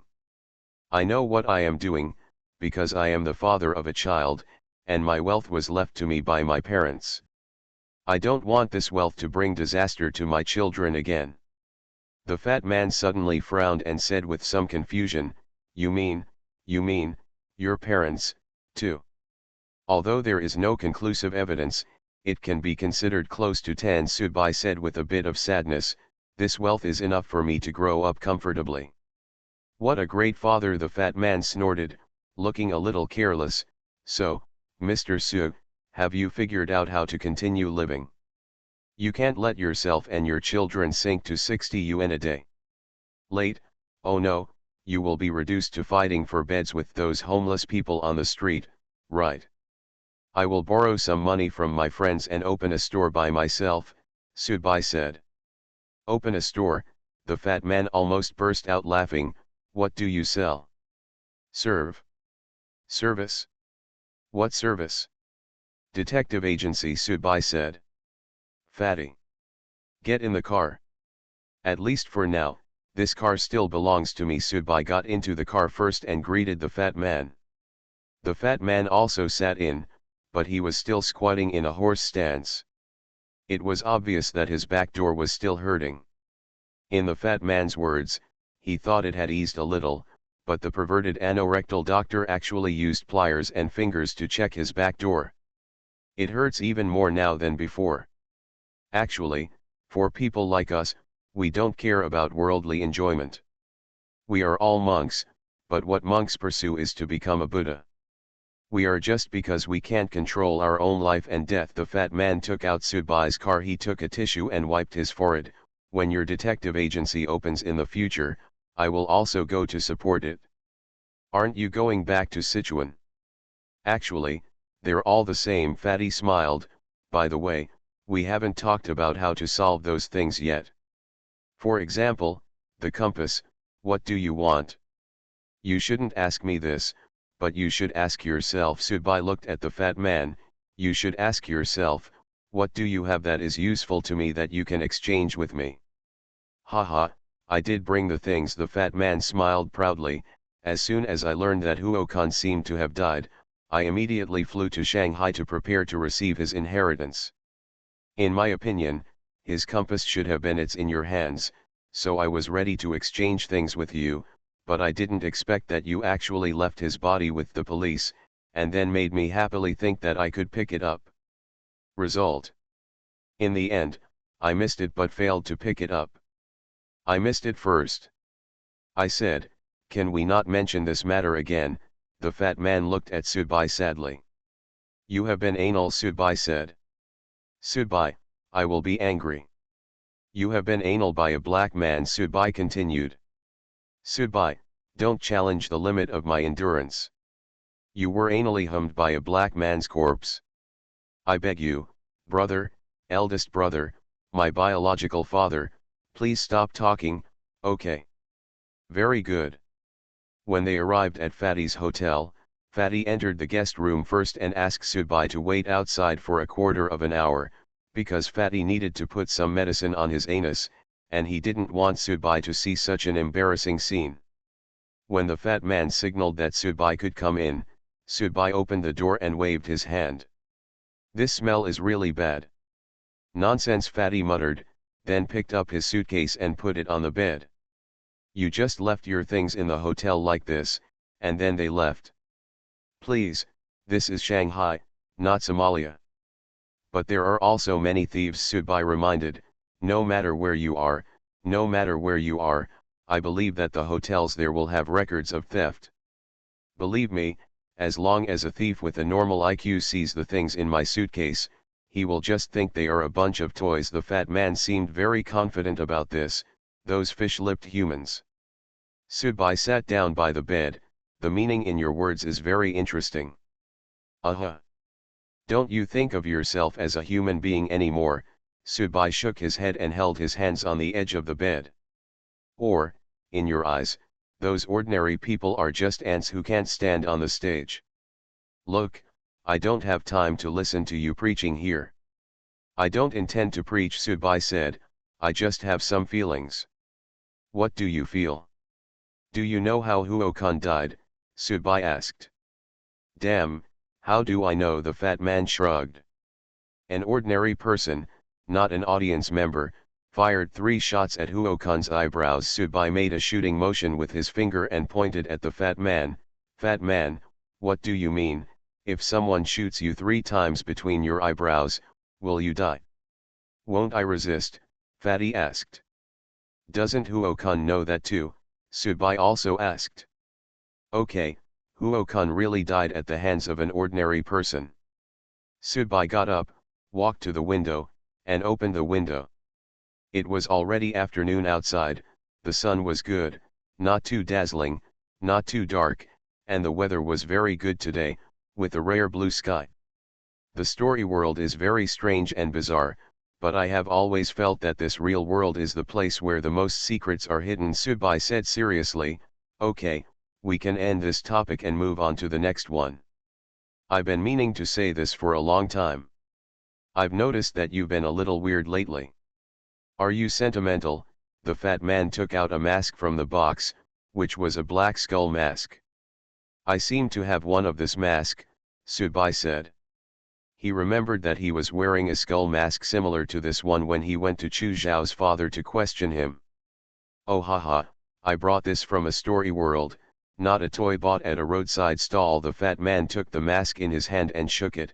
Of course it is impossible to have monster in disguise when wearing this mask. JS extraordinary ability can stimulate your spirit and further raise the negative emotions in your heart to riot, achieving an effect of adding fuel to the fire. It is suitable for use in deadly battles and fierce battles. It is equivalent to a more efficient stimulant with no side effects. However, I am really looking forward to the effect when you wear this mask again when you are sick. I can't use this thing. If I put it on, my Taoist mind will be lost, and I won't be able to use Taoism at all. The fat man threw the mask to Subai. Subai held it in his hand. It felt cold to the touch, and it penetrated people's hearts. One mask is not enough, Subai said. Okay, of course, I'm not that stingy. The fat man took out another box, opened it, and found a bead inside. Inside the bead, there was a drop of blood, vampire's blood, and it should be of good quality. This is a drop of essence blood. For those who are vampire enhanced, this is a priceless treasure, because this drop of blood is enough to touch and even advance their vampire blood. It seems that my vampire bloodline cannot be advanced, Subai reminded. Oh no, it's not that I don't know your situation, but what you mean by being unable to advance is that you can't advance by consuming story points through WeChat stores, rather than being unable to advance through your own efforts. These are 2 types of completely different meaning. But how can I ensure that this drop of blood can advance my vampire bloodline? Subai asked. Haha, you can feel the blood fluctuations in this drop of blood, right? The fat man came over and asked. Your blood level is very low, which means that the starting point is very low, and therefore the potential for improvement is if it's bigger, the difficulty will be lower. Besides, the most expensive thing in this world is hope, isn't it? Fat man, you used to be in sales, right? Subai teased. A pyramid scheme, the fat man said. Haha, Subai threw the compass to Fatty. Although Subai also knew that he could exchange it for better things if he traded it with others, exchanging it with Fatty would be a bit of a disadvantage, but the most convenient thing now is now. You can exchange it directly, saving you a lot of trouble. The fat man took the compass and held it in his arms fondly, stroking it with a look of intoxication on his face. When the fat man turned around, he found that Subai had already put on the mask. That's cool, Fatty praised. Subai lowered his head suddenly and covered his chest with one hand. The fat man was startled and immediately said, "What's wrong? I'm going to have a seizure." The fat man's fat face twitched, feeling like he was sitting on wax. He immediately stood up tremblingly and said in a panic, "Take a deep breath, take a deep breath, don't be impulsive, don't be impulsive." Subai took off the mask directly, closed his eyes and stretched. "I lied to you, Fatty." Leaving the frightened fat man aside, Subai walked into the bathroom with his eyes closed. In front of the mirror, he slowly opened his eyes. At this time, his eyes were completely red. This mask. The effect is obvious. You are listening to novels at Bless Up channel. Wish you happiness and luck. Please subscribe to receive new novels. How do you feel about this novel? Please like and leave a comment. Terror Broadcast. Author, Chunji Disyao. Chapter 215. I washed my face from the bathroom and calmed down for a while to dispel all the restlessness and negative emotions in my heart. This was just the effect of wearing it for a while. It is unimaginable that if I was sick, if you put this mask on again, what a terrible result it will be. After walking out of the bathroom, Fatty was lying on the bed and kissing the compass, not minding that the owner of the compass had just blasted his back door and was now reduced to ashes. There is another one, Subai reminded, that is the bronze box. The fat man looked at Subai with a grimace. That thing is of no use to you, believe me. Someone is planning to break his oath. No, no, no, no, the fat man immediately sat up from the bed. I don't intend to break my oath, I'm just a kind reminder, understand? Whether it's useful or not, I want it, Subai said. Okay, okay, I didn't bring the bronze box to Shanghai. Can you follow me back to Sichuan to get it?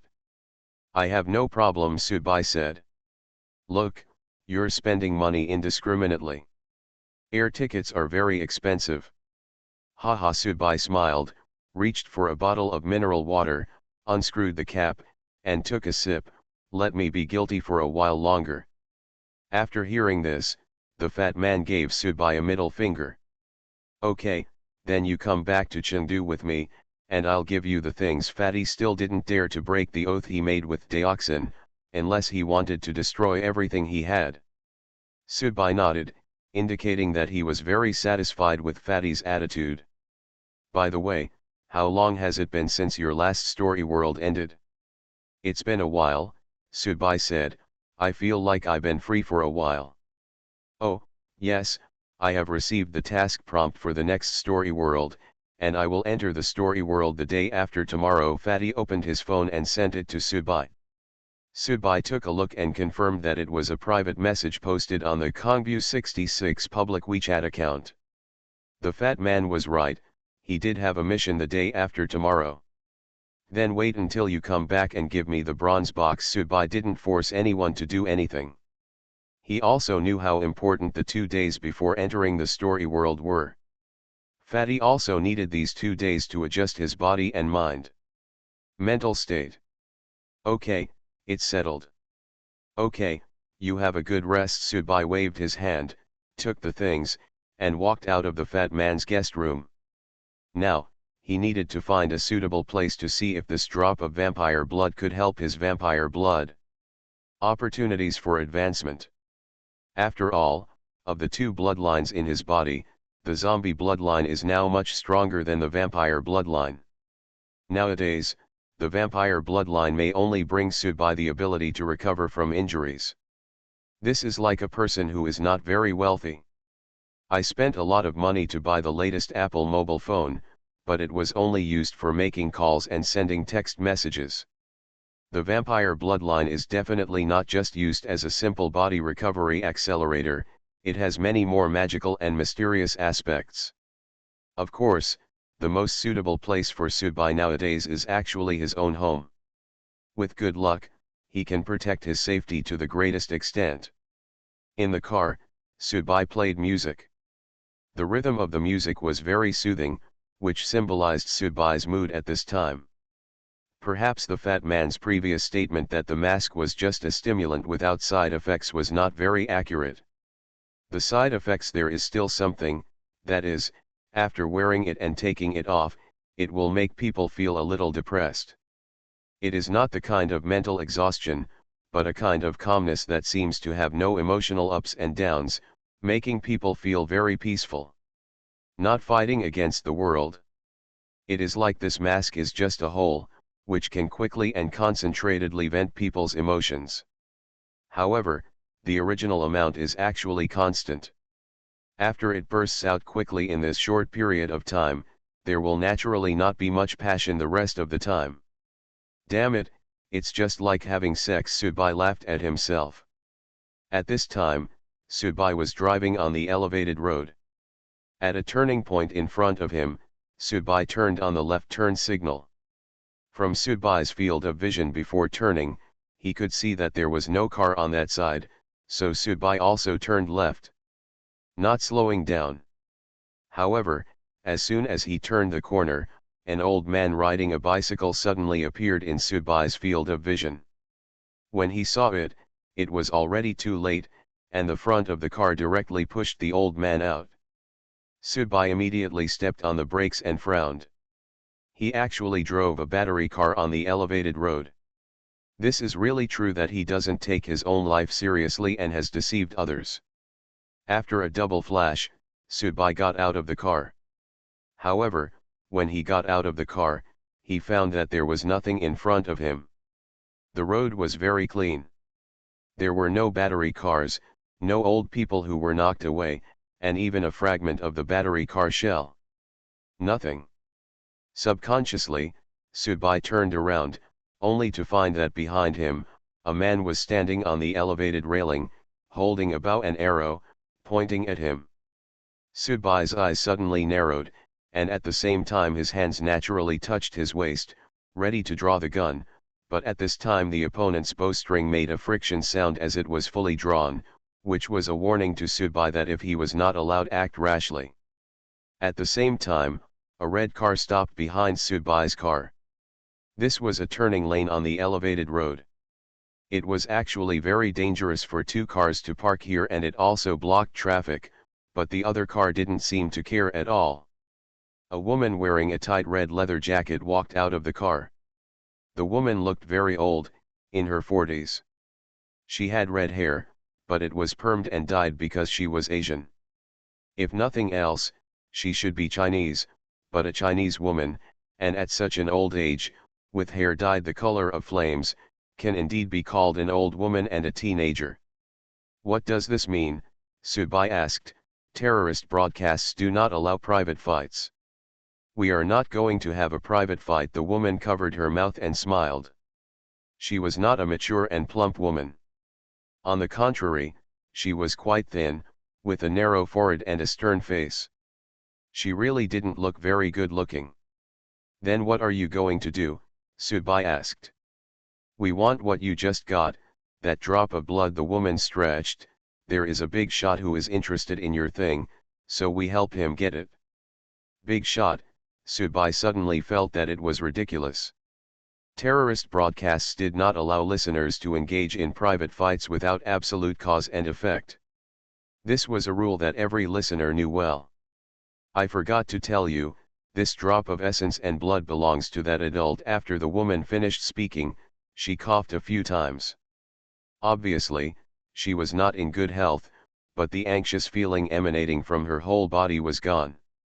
It was becoming more and more obvious because her body temperature was constantly rising.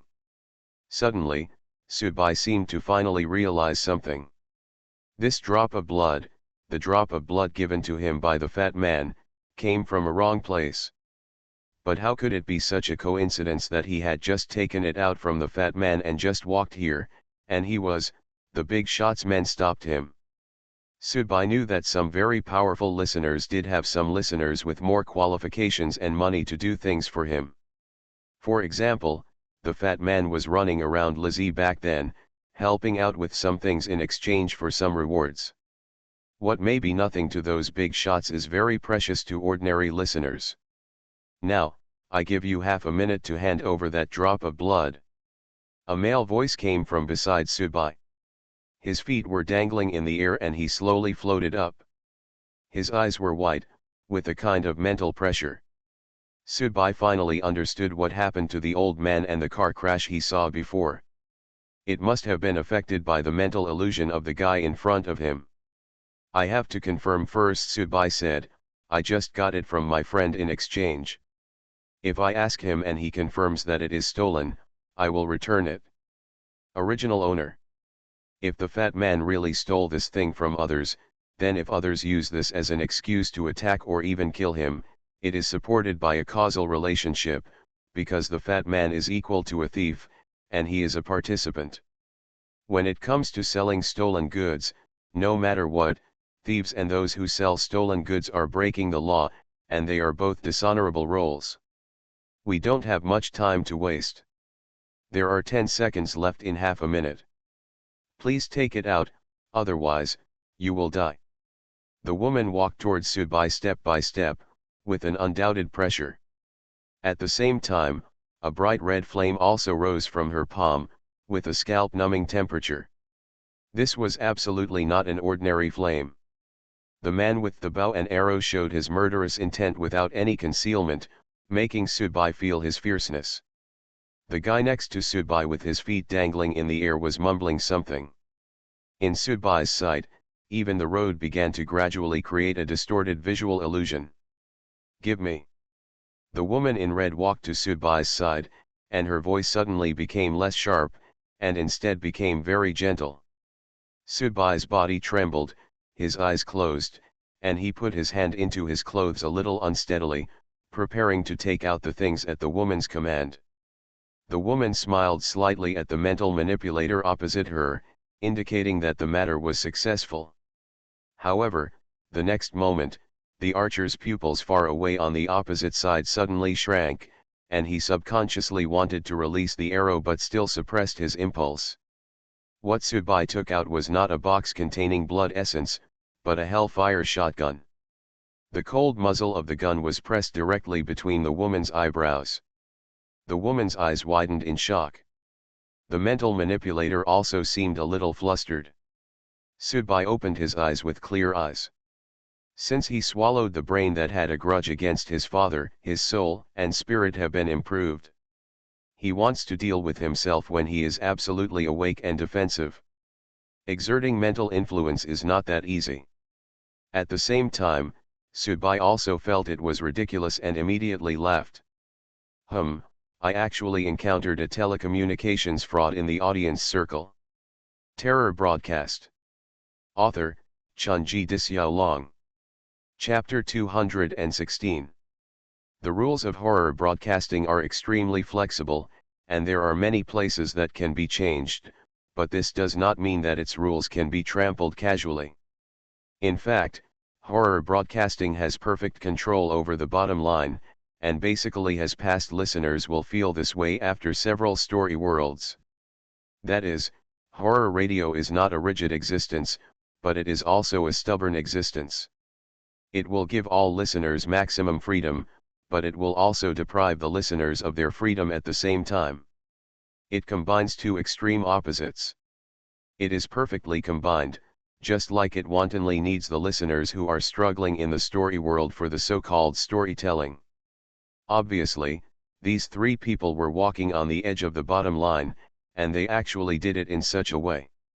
It was so lifelike that Sudbai actually believed it just now, if not the other party was a little too impatient, and Sudbai might really be afraid of handing over the drop of blood to them in a desperate situation. After all, in this scam, the other party held the truth and causality. The whole model, the whole routine, is almost the same as the extremely popular telecommunications fraud nowadays, but Sudbai never expected that the audience would also play this kind of routine.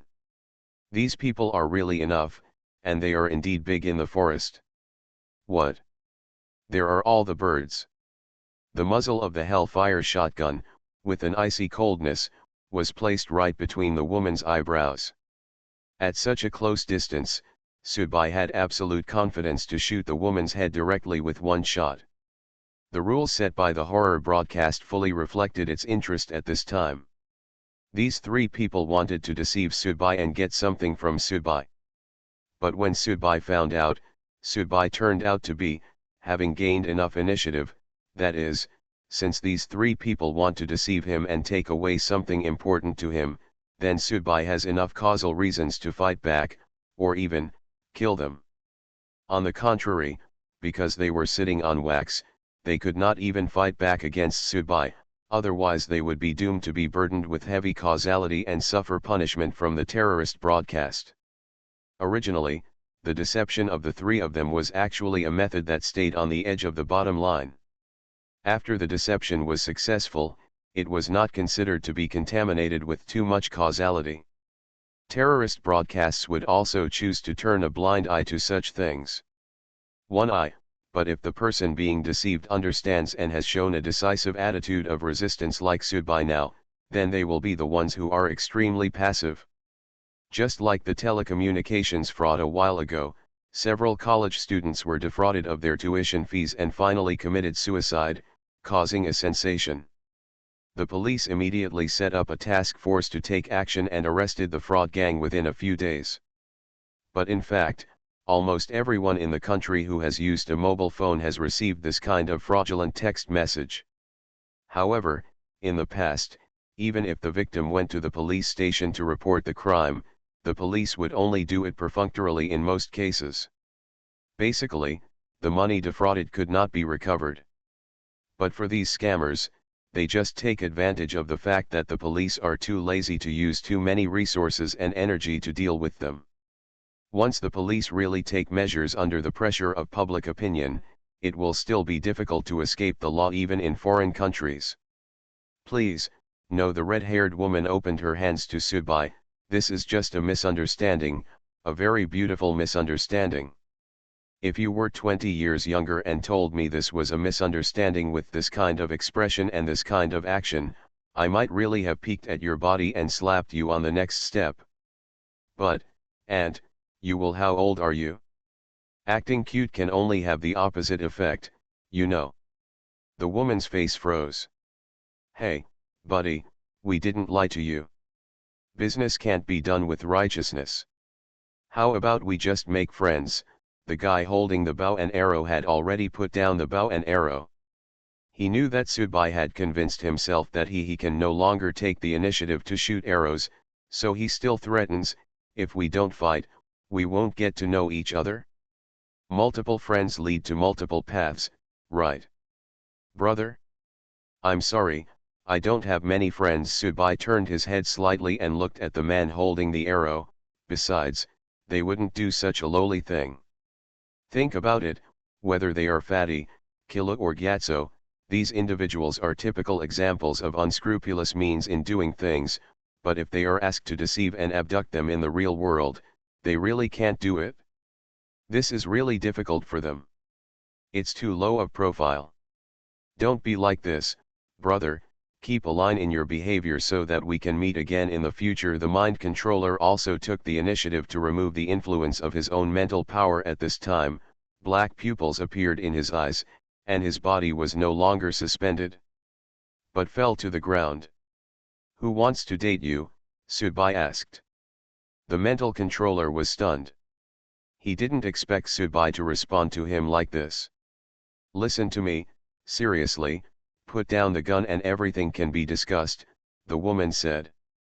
Subai smiled and put his face to the side of the woman's face, breathed gently into the woman's earlobe, and then said in a cold tone, "You said, after I shot you, will those two accomplices turn around and run away, or will they attack me to avenge you?"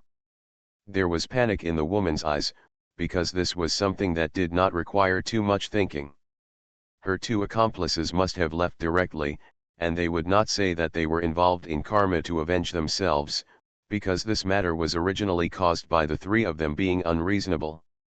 Truth is sometimes a very illusory word, and sometimes it is a word that is often distorted and trampled at will. However, when horror broadcasts begin to make sense, it means that these listeners, even if their abilities are like gods in the eyes of ordinary people, they also have to reason with each other. Perhaps, this is the so-called principle of power. Actually, I'm very curious about how you knew about this. For example, how did you know about that drop of blood not long after I got it? Moreover, the efficiency is astonishingly terrifying. Subai was really curious about this. He had just finished the transaction from Fatty, and he didn't even have time to take a second look at the drop of blood before he drove out, and he unexpectedly encountered this kind of scam. The other party has very precise control over his whereabouts and the whereabouts of the fat man. This is definitely unnatural and wrong. There is definitely something fishy in this. In fact, if it were someone else, without much time to buffer and think, they would probably just hand over the item and be deceived. We have your information, the information of most of the listeners in Jiangsu, Zhejiang, and Shanghai, the woman replied. She was really afraid that Subai would shoot like this. Information, Subai frowned slightly, is there any more information? Yes, we found the home of a big shot and found a list in his home. The list contained a lot of information about listeners in Jiangsu, Zhejiang, and Shanghai. Hearing this sentence, Subai suddenly recalled the first time Lizzie came to see her. She directly talked to Subai through the Kongbu 66 public WeChat ID. It seemed that the higher the level of the audience, the higher the level of the audience, then the authority and qualifications will be greater. People of Lizzie's level will definitely be able to obtain more privileges, such as accessing the identity information of other listeners from the Kongbu 66 public account. However, how could these three people enter the big man's home? Did that big shot die in the story world? Or, like Lychee, disappeared? Can you let me go? I'm willing to pay a certain price, the woman said. We can cancel this matter in one go. The three of us still owe you a favor. Oh, okay, Subai nodded and agreed. I'm very timid. You know, I'm also afraid of making enemies. I'll even be startled if others speak louder. The woman breathed a long sigh of relief and closed her eyes in exhaustion. She really felt like she was walking on the edge of life and death. In fact, the key lies in the gang composed of these three people. It seems that everyone has good strength, but it is a very loose group, and everyone's weakness is carefully controlled by the horror broadcast. If these three people were in the story world and cooperated in this mode, it would be really scary. Of course, the probability of individuals being transported into the story world is still very low. It depends on the mood of the horror broadcast. Then please put the gun away and we can discuss. Boom. The hellfire shotgun blast went off. The woman's head exploded directly, and even her upper body was torn off by the terrible impact. A wisp of green smoke curled up, not from Subai's gun muzzle, but from the woman's body. This means that at such a close distance just now, even this woman's soul was annihilated in an instant. This is the true meaning of soul crushing.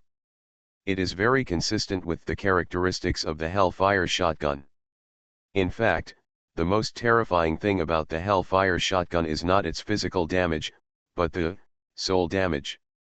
Half of the woman's body fell into a pool of blood. Subai covered his chest with one hand, and said with a touch of melancholy and sadness.